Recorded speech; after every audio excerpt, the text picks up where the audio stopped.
Hey guys, I hope you're doing well. I want to do a video on movement during recovery because it was one of the factors that really slowed down my whole recovery process. I think I would have been a lot quicker if I would have just stopped exercise from beginning on, but I didn't want to accept it. I thought I'm the exception. Like, I can do exercise, I'm still gonna recover, whatever. Like, people are just talking shit. I don't have to believe it. So I didn't believe it, and I saw myself that what they said was true and that I'm not always smarter. But yeah, so let me start by quickly recommending you. So for the ones that just don't want to listen too long, what you have to do, in my opinion, is like when you start recovery, that's a coffee machine. When you start recovery, for I would say 2 to 3 months, just stop any form of movement, even like going on walks. I mean, maybe like half an hour is fine, but just don't really move because your body simply wants to rest and use all of the energy that you consume through food to heal itself and to gain the weight that is necessary for the body to feel comfortable again and healthy.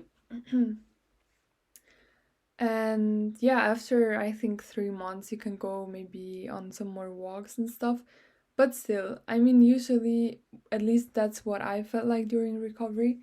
It it was so draining most of the time going on walks. Like I just felt like maybe at the start I was like, oh okay, but then very quickly I would just feel really really tired, and I thought like, oh my god, I'm just not fit anymore.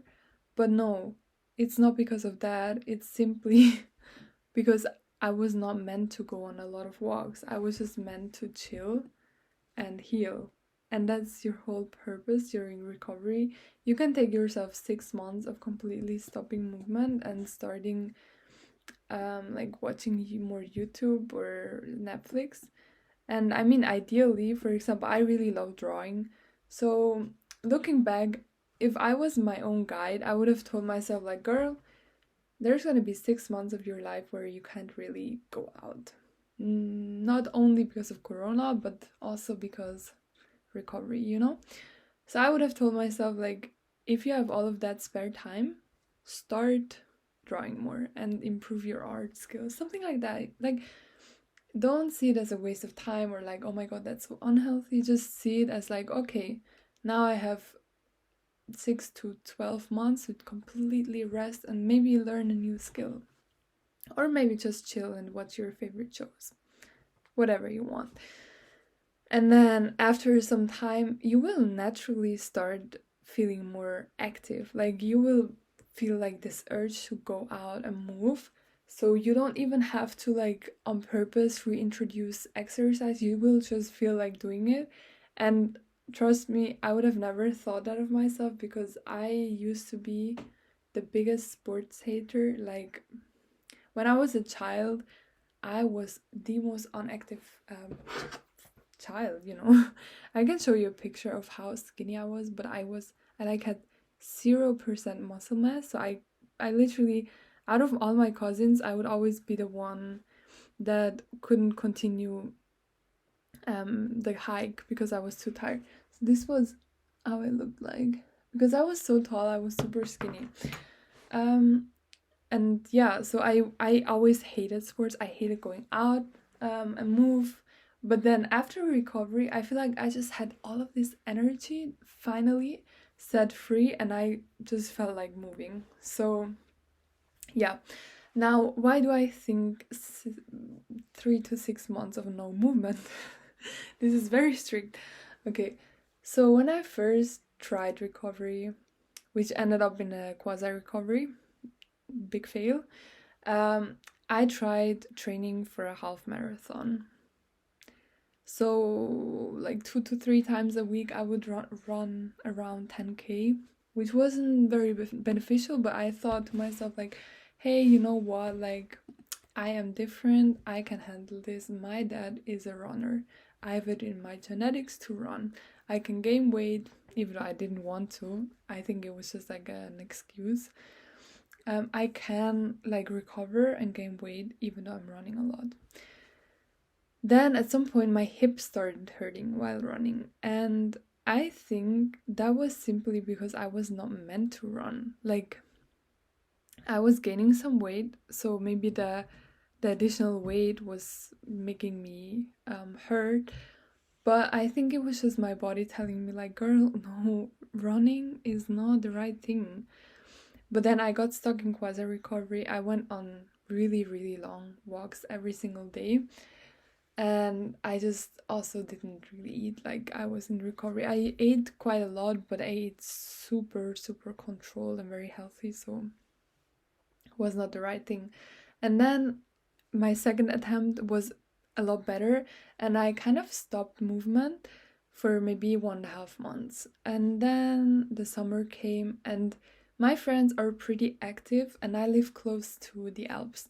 So we were going on hikes again and stuff. So yeah, I was essentially doing exercise again because of how much we were walking and hiking.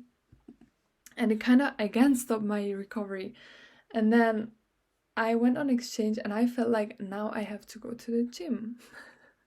So I went to the gym and my extreme hunger immediately returned. I didn't have any extreme hunger during the summer, but then as soon as I went to the gym, it started again. And it was really. Okay, then never mind. Sorry, I saw like some Insta comments, so that's why. So then I got COVID, and then there was a national lockdown. And I was just like, you know what, this is a sign for me to actually recover, because I had so much time because we could only leave the house for 1 hour a day, that I started rewatching Tabitha for Hours videos, and I was like, now or never, like now I'm gonna recover or it's never gonna happen. Because which situation is better than you knowing that for at least 1 month you will be stuck at home and can only leave the house for 1 hour a day? That is exactly what recovery should look like. So yeah, for I think around 2 months I really ate the whole day. I once maybe left the house for the 25 minutes just to go to the grocery store or to the bakery, grab myself some food, and then return. That's all I did. And then I had online classes and I watched a lot of videos and like did some art and stuff like that. And then after these 2 months, I started, because I kind of started like towards the end of October, and then end of November, end of December. Or maybe it was even 2.5 months, but then I started going on walks again. I mean, sometimes I did during this phase, but it was very little. And then I started going on walks again, but not really because of me like wanting to move and blah blah blah. I just accepted, and now my fate was to just chill out and eat a lot, and that's what I did.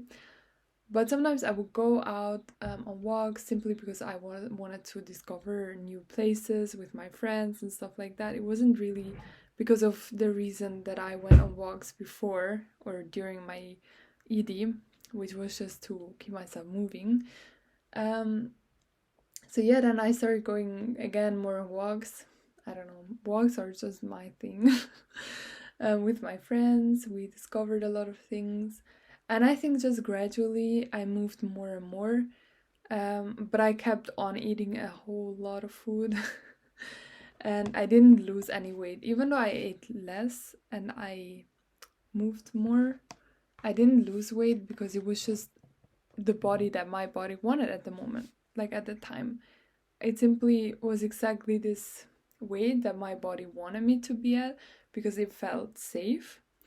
The thing is that you overshoot after recovery or during recovery because your body wants that extra protection in case maybe some other restriction will come. It has like some fat as a reserve, you know? But then over time, my hunger, like, of course, there's extreme hunger, and then there is this just recovery hunger. This is still very high hunger, and you don't really crave any veggies. And then at some point it just changes and you get less and less cravings and less hungry. And every time I was like, wait, today didn't eat that much. And then, like, maybe 2 weeks after, I was like, even less. And then at some point, I started eating more whole food stuff again. Like, sometimes now, I mean, I still eat a lot of. By the way, I don't recommend these because they're like brownie taste, but they taste so shitty. Don't buy them. Just buy regular ones. I still eat a lot of sweets and chocolate and stuff like that. But then sometimes I just am like, no, now I need a salad. And it's not because I feel like I need to eat healthy. It's just like an internal urge of my body that tells me like, girl, now I want a different type of food. And that's the same with exercise. At some point you will just be so full of energy because you constantly throughout the last 12 months ate enough. You just feel like you have a lot of energy and you can just spend it. And that's what I've been feeling like since about 3 months. I am so like just full of energy and motivation. Not so much for my school, but for everything else in my life. And yeah, that's the thing. Like, you just have to learn to stop exercising for some time in order to then be able to really completely trust your intuition. Because if you keep on doing exercise, you will never learn to follow your intuition, because there's always like this little ED voice keeping you doing movement. I think with nearly everything in life, in order to actually be intuitive, you first have to let it go. Same with food. Like, you have to let go every single one of your food rules, as stupid as they are. Like, even if you think like, no, but who cares if I eat with a little spoon or a big spoon? Let go of it. Like, this is the thing. Like, you cannot think, oh no, but this is not gonna impact my life or my health. No, but it doesn't matter whether you think it's having an impact. If you are not able to let go, yes, it has an impact, because that means you're still hold on to something from your ED, or you're still having some fear attached. And the same is with movement. If you cannot stay a whole day at home without moving, no, you're not recovered, in my opinion. Even a week, you should be able to stay home, except, of course, if you have so much energy. But if it's because you get like bad thoughts, like, oh shit, but I cannot eat that much if I don't go at least on an hour walk a day, blah blah blah. No, not recovered. You really have to let go of it. So yeah, that was my little input. I know I always have a really strong opinion on things like that, but I just feel like if you are a little bit léger, I don't know how to say that, but if you are not strict with yourself, it's not gonna work out, because your ED is so strong. Like, your ED in your mind, like these thoughts, they are so strong, and you don't even realize anymore what is normal and what isn't, and what is like natural and what is just because you develop these thoughts over time. So even though it might feel natural for you to do certain things, it doesn't mean that it's good for you. Or even though you think something is good for you, no, if it's not natural and you still have to kind of force yourself to do it, no. And if you're not able to completely just be okay with leaving it out for a few days, if you hold on too much to some type of routine, then it's not good and you have to change it. But yeah, take your time. Everyone has a different rhythm. For me, I think I prepared myself for this all in day for 1.5 year. No. Let's say 1 year and 2 months it took me. Like, my other failed recovery attempts, in order to then in this October 2021, no, October 2020, I completely like went all in. But it took so much for me to really build up this frustration of like not really being recovered, but still having gained weight. Like, what am I doing wrong? And at some point, I just realized like I have to be strict with myself. And yeah, so I'm telling you out of my experience that it's in the end easier and more efficient if you just go all in and completely stop it. But also it's very, very, very difficult. But at least it's difficult for a short time. Yeah. Okay, okay. I hope that could maybe help you. It's a very difficult topic, and I always like was completely against it. I was like, no, exercise, I cannot do it without, and like exercise is healthy, blah blah blah, and everyone kept saying like, also, okay, one last thing I want to add, which I find very funny. So I like this guy, and I'm kind of seeing him, and he is stick thin, like literally, except for one other guy, I have never seen a skinnier guy than him because he's really, really thin. So, and that also made me very insecure because I thought like he would never like me if I'm like much curvier than him. But apparently it doesn't matter. uh, but yeah, so his one of his best friends, he's really big. Like he has quite a good stomach and blah blah blah. And they used to be in like the same sports club together, but his best friend stopped there. And then I also know that his best friend doesn't have the most healthy eating habits. Like, I don't know, I feel like he does struggle a little bit with binge eating. That's just my personal opinion. Because usually when people are really, really big, or not, I'm exaggerating a little bit, but I think it's not because he doesn't eat healthy, but because he eats probably not at very frequent times, and that's why maybe he builds up hunger and then he eats huge amounts. It happens to a lot of people, I think. So, and then my boy, my crush, whatever, he and his best friend, they often eat the same things and drink the same things. Like they would, I remember there was this one lunch we had in our club, and they would eat like the same. I think my guy even ate more. Like we had these bowls of pasta with bolognese, and then they would both like keep getting themselves like large glasses of coke, but like with sugar.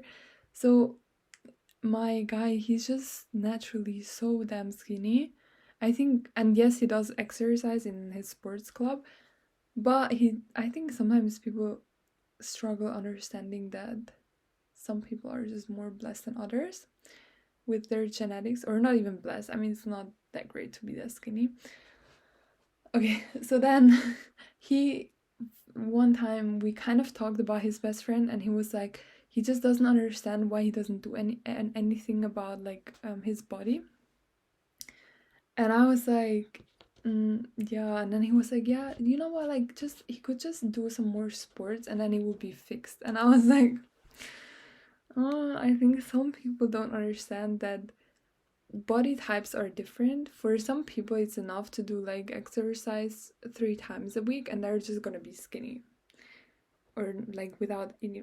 I'm one of my cousins, she's super super skinny and she does not do any sports. She's just like the same as my guy. She's just stick thin without doing any sports. And then these people are like, yeah, but like why don't they just do this and this? Because they don't understand that doing sports doesn't equal being skinny. Like there is so many sporty people that are just naturally more thick because their body genetic is different. So it is very difficult. And some people, like for example, I'm not sure if my dad told me directly, but there was this one guy friend that told me like just do some sports, like you're gonna be, it's gonna help you. And I'm like, no, you know what, like I went to a whole ED where I knew exactly what to do to be skinny, and now I'm trying to let go of all of these thoughts, and now you're coming in and telling me to do exercise. It's just very frustrating, but you really have to blend out all of these voices and focus on, yes, my body just needs to calm down, it needs to repair every single cell. And at some point, I'm gonna be more energetic naturally, and then I'm gonna be fit again. But I don't have to force it, it's just gonna be my intuition and my biology telling me. Okay, that was extremely long. I think the longest video. Bye!